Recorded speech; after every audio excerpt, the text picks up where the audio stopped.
Hello, folks, and welcome to another episode of my Turkish campaign,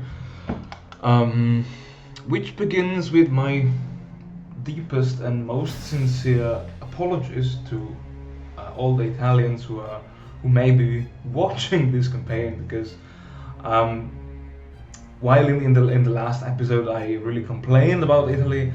In this episode, I will really praise the Italian AI, because I think that for the first time in the whole history of HOI4, the Italian AI did something useful, which in this case was to push across the Nile River and close from the west the Suez Canal, and this led to the further trapping of 9 Allied divisions.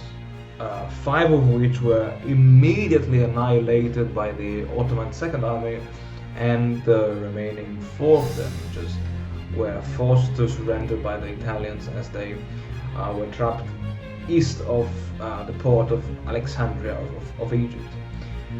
Now the situation developed like this. As you may have seen on the Eastern Front, the operations were still stalled, and there was a huge stalemate on the front line. The Allies managed to gain some ground in Saudi Arabia, and in my previous, let's say, attempt, I completely forgot the 33rd Infantry Division there, the one which was you've seen now being isolated from everything. And my idea was initially, okay, I can use this guy as a kind of diversion. I can maybe push the Allies from the south, but in the end it was like, no, they can't make it. I mean, while they were in full supply, first of all, they were still green troops, as you can see now, yeah, and I felt that no, that they will never make it. So I decided to evacuate the 33rd Infantry Division anyway, because I thought maybe they would have been much more useful if they fought with the rest of the Second Army. And interestingly, the decision to evacuate these troops, I think, was kind of advantageous for me, because now somehow I managed to divert part of the Allied troops, which were now busy in reclaiming the land which was previously occupied by the 33rd Infantry Division. And in late February, the general offensive began. I mean, in the desert we had no winter penalties, so it was rather easy for me. And as soon as the offensive began, the Ottoman forces,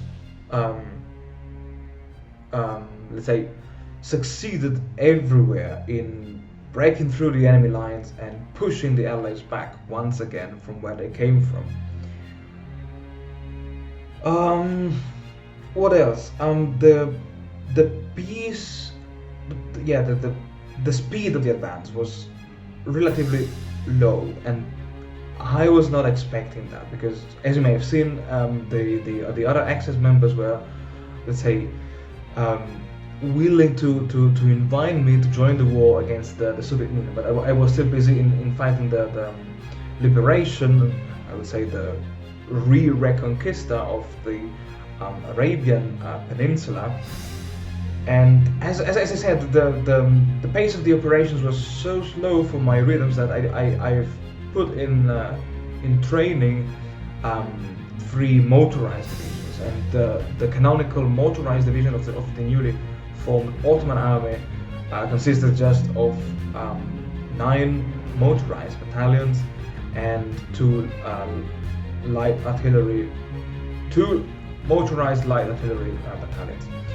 And I had to stop the operations for quite some time because of the infrastructures problem and the supplies and stuff like that. And then around April the 19th, when the logistics situation improved, the offensive resumed, and once again the Ottoman troops were able to defeat the Allies. And yeah, as you may have seen, I went through the path of the superior firepower, because I don't know, I never tried that. When I played the Soviets, I went through the doctrine, the mass assault doctrine with Japan and China. I think I went through the battle plan doctrine, and with Turkey I really wanted to gain this superiority in terms of firepower. And the battles in the Saudi Arabian Peninsula, for sure they how can I say, they were easy to fight, because when I managed to divide into two fractions the Allied forces, everything became much easier. And yeah, I think that by the end of June 1942, all the enemy resistance in the area has been wiped out, and especially when the northeastern pocket, I have no idea which country is that, capitulated. Yeah, it is almost at the same time. Also the pocket in I don't know, in that port facing the French Somaliland also capitulated. Interestingly, as you may have barely noticed now, I decided to reinforce my garrison division, because partisan activity in the area was kind of annoying, you know, at the time. And so I decided, okay, let's deploy some garrisons with some police, and yeah, to prevent any extra action of sabotage or stuff like that. And it was in June 1942, as the Axis advance into Russia stalled, basically, that I decided to declare war against the Soviet Union, because I was like, okay, I'm now ready, and it's really time to unfold the situation. The Soviets had a total of 11 divisions, which is barely, I would say, less than half what I deployed on the Eastern Front. So on the Eastern Front, on the Caucasus Mountains, there was the full Ottoman First Army, consisting of 24 divisions, 4 of which were elite trained mountaineers. And I think now we just have to wait a little bit, but I don't want to spoiler it, guys, but something really unique happened in this campaign, which is basically that the Soviets' lines just melted, and then somehow the Soviet AI did not send any reinforcement towards the Caucasus region. And yeah, so I think we'll need a bit more minutes now to reach that, because I was really surprised when I saw that, and I was like, no, that's can't be. But I don't want to spoil it too much. And yeah, so here I was playing around with the garrison troops and the military police, and so yeah, the Soviets refused to give me the port of Batumi.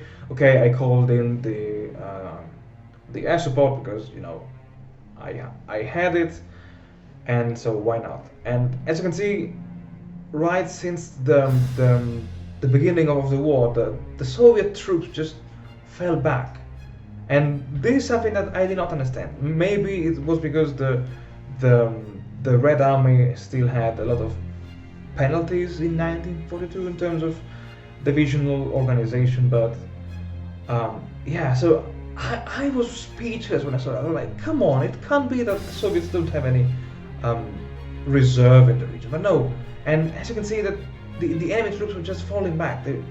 They kind of panicked and retreated, and while, yeah, I mean, come on, the bulk of the Red Army is concentrated along the let's say German front, which, okay, kind of makes sense. But I mean, at least a veil of troops, a screen of troops. Where is everybody? Gone. I have no idea of why is this, but this happened, and I was like, okay, so it's kind of an exploit for me, but yeah, I mean, I was really happy when I set up, because I thought, okay, this maybe will give me the time to reinforce the, let's say, Caucasian front, while my garrison troops are under training, and they will maybe take care of securing the land in the Arabian Peninsula. It was funny to see that, first of all, Republican Spain won the Spanish Civil War, and that they even had I guess was a volunteer division, a division of motorized volunteer. Oh my god, it sounds really awkward, but this was the main opposition that the Ottoman First Army faced in the Caucasus during the late summer and autumn of 1942, and I'm like, this can't be possible. And then, as you may have just seen, the Spaniards just fell back, and I have no idea of where everybody went. And in the meantime, I kept reinforcing the Second Army as well with the motorized divisions that have been previously training. And the idea at this point was, okay, if nobody comes to face my troops, I can reinforce the Caucasian front with the Second Army as well. But I think this is something that happened during the late months of 1942, exactly right now. So I deleted the front line for the First Army. I took the whole Field Marshal order, and basically I sent also the reinforced Second Army as well on the right wing of the Caucasian front. And besides this, I don't have pretty much anything else to say. My intelligence services spotted some movement of Soviet troops from the Crimean Peninsula towards the Kerch region, but that was all basically.